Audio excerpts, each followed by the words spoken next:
देखिए, नवाब तो अब कोई रहा ही नहीं, और इडियट हैं वो लोग जो अपने आप को नवाब कहते हैं। They are idiots.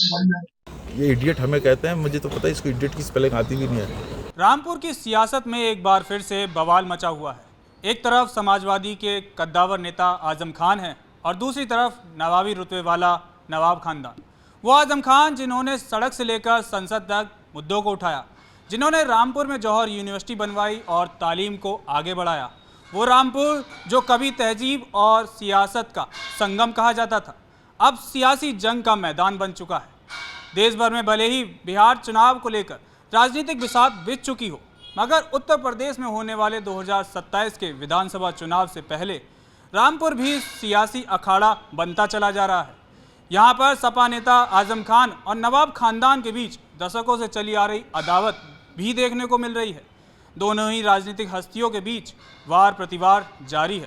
देखिए, नवाब तो अब कोई रहा ही नहीं, और इडियट हैं वो लोग जो अपने आप को नवाब कहते हैं। They are idiots. ये इडियट हमें कहते हैं, मुझे तो पता है इसको इडियट की स्पेलिंग आती भी नहीं है। उत्तर प्रदेश के जनपद रामपुर का सियासी पारा हाई है। इसके पीछे का कारण यहाँ के दो सियासी घराने हैं।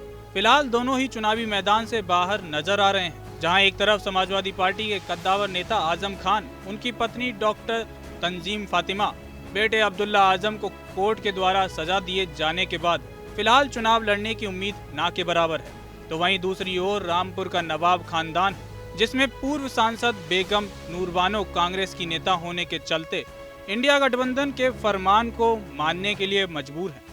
बेगम नूरबानो के बेटे पूर्व मंत्री नवाब काजिम अली खान उर्फ नवेद मियां कांग्रेस से निष्कासित होने के बाद सियासत से किनारा कर चुके हैं। इसी क्रम में पूर्व मंत्री नवेद मियां के बेटे नवाबजादा हमजा मियां भाजपा में शामिल हो चुके हैं। इस तरह से हमजा मियां के सामने भी सियासी मजबूरी है कि जब तक उनकी पार्टी कहीं नहीं करेगी तब तक वह चुनाव मैदान में नहीं उतर सकते हैं।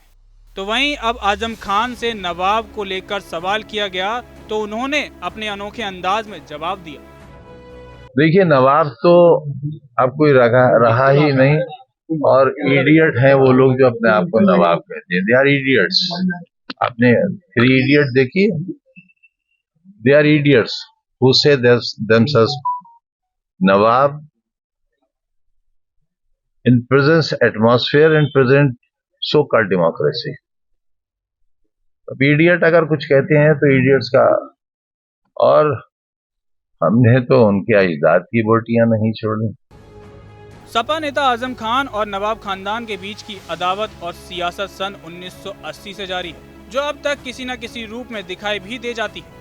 फिलहाल सपा नेता आजम खान ने इंडिया गठबंधन का हिस्सा के रूप में दिखाई देने वाली कांग्रेस नेता एवं पूर्व सांसद बेगम नूरबानो की परवाह किए बगैर नवाब खानदान पर निशाना साध डाला है। उन्होंने अपने बयान में नवाब खानदान पर कड़ी टिप्पणी की। अब जाहिर सी बात है कि जब आजम खान मुद्दों से घिरे हैं और नवाब खानदान पर टिप्पणी कर चुके हैं तो पलटवार आना तो बनता ही है। ऐसे में पूर्व सांसद बेगम नूरबानो के पोते एवं भाजपा सांसद हमजा मियां ने आजम खान के खिलाफ उनके बयानों को लेकर हमला बोल दिया है। आजम खान और नवाब खानदान के बीच हो रही जुबानी जंग से 2027 के विधानसभा चुनाव से पहले ही सियासी तलवार खींच चुकी है। जुबानी जंग में आजम खान की सियासत का केंद्र उनकी अपनी जौहर यूनिवर्सिटी है, जहां से वह कई तरह के फरमान जारी करते हुए नजर आ रहे हैं। कुछ इसी तरह से नवाब खानदान का सियासी केंद्र उनकी अपनी हवेली नूर महल है, जहां से भाजपा नेता हमजा मियां ने आजम खान के खिलाफ मोर्चा खोल रखा है। ये इडियट हमें कहते हैं, मुझे तो पता है इसको इडियट की स्पेलिंग आती भी नहीं है। बिकॉज मुझे ऐसा लगता है कि इसमें कॉमन सेंस नाम की चीज़ नहीं है। पहले जब लड़ाइयाँ होती थी चाकू से तो की जाती थी।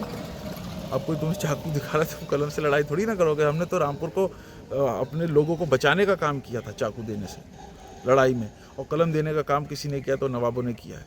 खुर्शीद गर्ल्स स्कूल, रजा डिग्री कॉलेज, इंडस्ट्रीज़ की बात करा जाए, कारोबार दिया हमने रामपुर वालों को। इन्होंने कलम हटा के साइकिल रिक्शा पकड़ाने का काम किया है, और मैं चाहता हूँ कि रामपुर वाले फिर कलम की तरफ जाएँ। एक बार मुझ पर भरोसा करें। अगर इनको इतना ही प्यार था तो ये अपने दोनों बेटों को एक एक को रिक्शा क्यों नहीं पकड़ा देते? अपने बेटों से रिक्शा चलवाएं। क्यों रामपुर वाले रिक्शा चलाएं? और उनकी औलादे भी रिक्शा चलाएं, उनकी साथ पीढ़ियाँ रिक्शा चलाएं, ये क्यों नहीं अपने बेटे से रिक्शा चलवाते? मियाँ अब अगली राजनीति क्या होगी आपकी तरफ से? देखिए, मैं तो पार्टी के लिए काम कर रहा हूँ, जो महाराज जी का आदेश होगा उसका पालन करेंगे, जो पार्टी आदेश करेगी उसका पालन करेंगे। अच्छा, कल आजम खान के खिलाफ एक फैसला और कोर्ट ने जो उन पर आरोप तय किए हैं, इसमें क्या कहना चाहिए? मुझे इसके बारे में जानकारी अभी नहीं है। अच्छा मियाँ, जिस तरीके से आजम खान से लगातार लोग मिलने के लिए आ रहे हैं, कौन आ जैसे रहा है? अखिलेश यादव आए और भाई, अखिलेश यादव इरफान जी- सोलंकी आए। तो वो तो इनके पार्टी के लोग हैं। अखिलेश यादव जी आए, चलिए मैं आपकी बात बड़ी करूं, जिस आदमी ने इमरान उल्ला जी ने जिन्होंने इनका केस लड़ा, जिन्होंने इनको जमानत दिलवाई है, उसी से नहीं मिलना चाह रहे।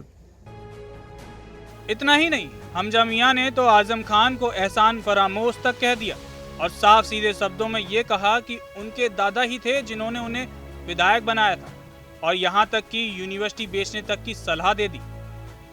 तो वो तो इनके पार्टी के लोग हैं। अखिलेश यादव जी आए, चलिए मैं आपकी बात बड़ी करूं, जिस आदमी ने इमरान उल्ला जी ने जिन्होंने इनका केस लड़ा, जिन्होंने इनको जमानत दिलवाई है, उसी से नहीं मिलना चाह रहे। आप इस चीज़ का अंदाज़ा लगाइए कि किस किस्म का एहसान फरामोश आदमी है ये। एहसान फरामोश है। बिल्कुल, मेरे दादा ने इन्हें विधायक बनाया। दीवाना तो आप रामपुर के आप भी जानते हैं, छोटा वोट दीवाने को, इस दीवाने को बनाने वाले कौन है? हम हैं, वरना ये थे क्या? ये कहते हैं नवाबों की सिगरेट, नवाब साहब सिगरेट फेंकते थे और रामपुर वाले उसकी बड़ उठाते थे। इन्हें देखा था कि सिगरेट फेंकते हुए, या इनके पूर्वजों ने मेरे दादा की फीकी हुई सिगरेट उठाई है? बीड़ी वालों के साथ तो मेकिंग में हर किसी को गले लगाते थे। 7 बार के सांसद ऐसे नहीं बने हैं। जब गायत्री देवी जी की पार्टी से लड़े, जिसे तारों वाला इलेक्शन कहते हैं, उसमें खुद भी सांसद बने, अपने 4 विधायक बनाए। क्या इसकी 7 पुस्तों में इतनी इनकी औकात नहीं है कि ये कर पाए?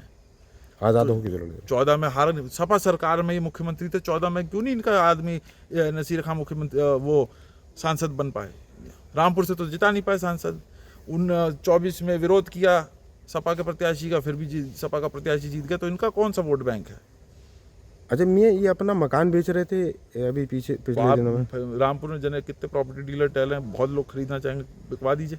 देखिए, नवाब तो अब कोई रहा ही नहीं, और इडियट हैं वो लोग जो अपने आप को नवाब कहते हैं। They are idiots. ये इडियट हमें कहते हैं, मुझे तो पता है इसको इडियट की स्पेलिंग आती भी नहीं है। लिहाजा रामपुर की इस सियासी जंग का असर सिर्फ एक सीट पर नहीं बल्कि यूपी की राजनीति पर भी पड़ने वाला है। अब सवाल यह है कि क्या ये लड़ाई विचारधारा की है या फिर वर्चस्व की? क्या नवाब खानदान आजम खान की सियासी पकड़ को तोड़ पाएगा, या फिर आजम खान एक बार फिर साबित करेंगे कि रामपुर में उनकी पकड़ अब भी अटूट है? रामपुर की फिजा में आज फिर वही पुराना सवाल गूंज रहा है कि आखिर किसका होगा ये किला? देखना यह है कि नवाबी रुतबा भारी पड़ेगा या समाजवादी संघर्ष। आपको क्या लगता है? अपनी राय हमें कमेंट सेक्शन में ज़रूर बताएं।